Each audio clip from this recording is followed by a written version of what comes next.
సంపూర్ణ గ్రహింపు యొక్క సకల ఐశ్వర్యము కలిగిన వారై దేవుని మతమై ఉన్న క్రీస్తును స్పష్టముగా తెలుసుకున్న వారై తమ హృదయములో ఆదరణ పొందవాలని వారందరినీ కొరకు పోరాడుతున్నారు. చదువు. బుద్ధి జ్ఞానములు సర్వ సంపదలు ఆయన బుద్ధి జ్ఞానము సర్వ సంపదలు ఆయన ఇమిడి ఉన్నాయి. ఎవడైనను చక్కని మాటల చేత మిమ్మను మోసపరచుకున్నట్లు ఈ సంగతి చెప్పుచున్నాను.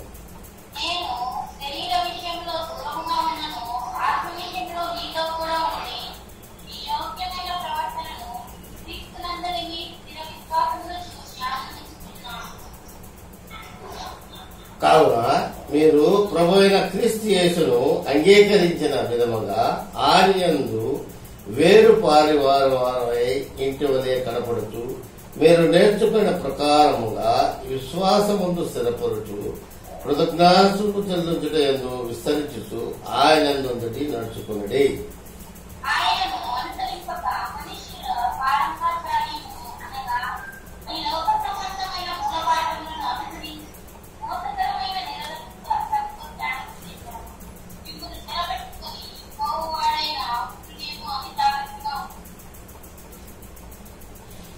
ఏలయనగా దేవత్వము యొక్క సర్వపరిపూర్ణత శరీరముగా క్రీస్తునందు నివసిస్తున్నది.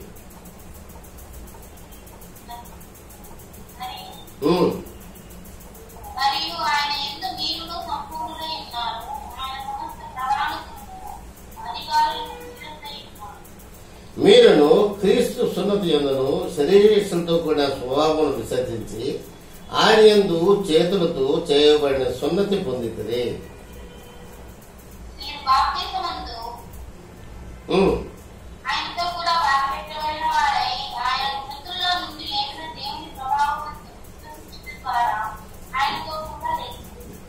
మరియు అపరాధముల వలన శరీరమందును సున్నతి పొందగా ఉండటం వలన మీరు మృతులై ఉండగా దేవుడు వ్రాత రూపకమైన ఆజ్ఞల వలన మన మీద రుణముగాను మనకు విరోధముగాను ఉండిన పత్రమును మేకుడుతూ శిలువులకు కొట్టి దాని మీద శ్వేతపత్రుడు తుడుచు వేసి మనకు అడ్డము లేకుండా దాన్ని ఎత్తి వెతివేసి మన అపరాధములన్నింటినీ క్షమించి ఆయనతో కూడా మిమ్మల్ని జీవింపజేసెను. ఆయన ప్రధానులను అధికారులను రాయధారులను చేసి శిలువు చేత దేవోత్సవంతో వారిని పట్టి తెచ్చి బాహాటముగా వేడుకనపరచెను.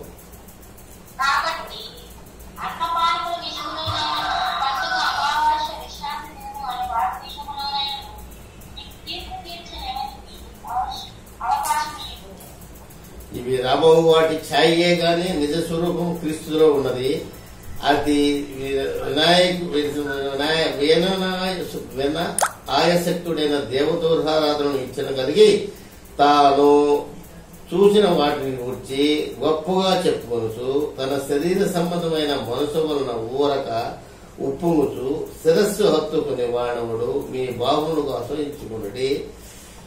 ఆ శిరస్సు మూలముగా సర్వ శరీరము కీళ్ల చేతను నరముల చేతను పోషింపబడి అతుకుబడినదై దేవుని వలన కలుగు వృద్ధితో అభివృద్ధి పొందుతున్నది.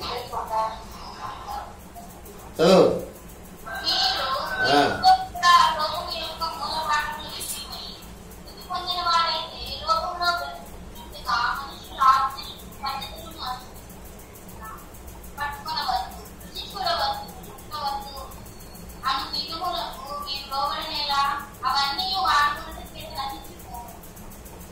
అందరం కలిసి చదువుతాము. ఆఖరి వచనం.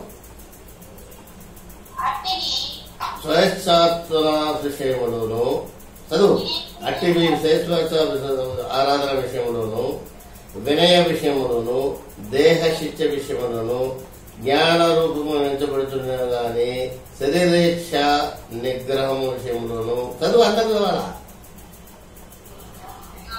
అందరు కలిసి చదవాలి. చదువు. మొదటి అట్టివి మొదటి అట్టివి స్వేచ్ఛారాధన విషయంలోను, వినయ విషయములోను, దేహ శిక్ష విషయములోను జ్ఞానరూపమేంచబడుతున్నవే గాని శరీరేచ్ఛ నిగ్రహం విషయంలోను ఏ మాత్రమును ఎన్నిక చేయదగినవి కావు.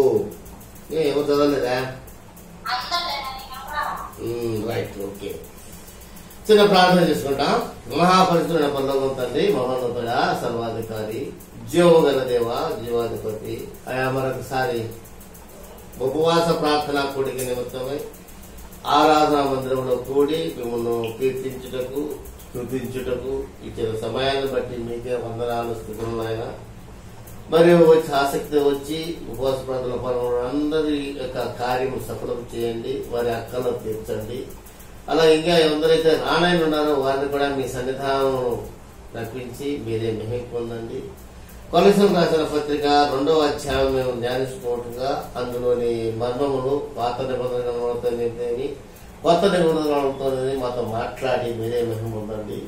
మీరు వారికి ఉదయంగా తన యొక్క బుద్ధి జ్ఞాన సంపదలతో వారిని ఆదరించి ఈ యొక్క వాక్యాన్ని యొక్క గూఢ మర్మములు మాకు తెలియపరిచి బయలుపరిచి మా హృదయంలో భద్రపరుచుకొని ఆ విధంగా నడుచుకు తగిన శక్తిని, జ్ఞానమును దయచేయమని నజరేయుడైన యేసుక్రీస్తు అతి పరిశుద్ధనామమున అడిగి వేడుకుంటున్నాం తండ్రి, ఆమేన్. దయచేసి కూర్చోండి. ఎప్పుడో కూర్చున్నా ఉంటావా? దూరంగా ఉన్నాను, నాకే కూర్చుంటావు. సరే సరే, okay okay okay okay right.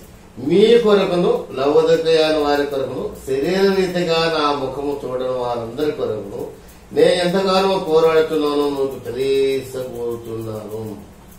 వారు ప్రేమ అతుకుపడి సంపూర్ణ గ్రహం యొక్క సకల ఐశ్వర్యం కలిగిన వారై దేవుని మతమై ఉన్న క్రీస్తును స్పష్టంగా తలుచుకున్న వారై తమ హృదయంలో ఆదరణ పొందిన వారందరి కొరకు పోరాడుతున్నారు. బుద్ధి జ్ఞానములు సర్వ సంపదలు ఆయన యందే గుప్తమైనవి. ఎవడైనా చక్కని మాటల చేత మీరు మోసపరుచుకున్నట్లు ఈ సంగతి చెప్పుతున్నాను.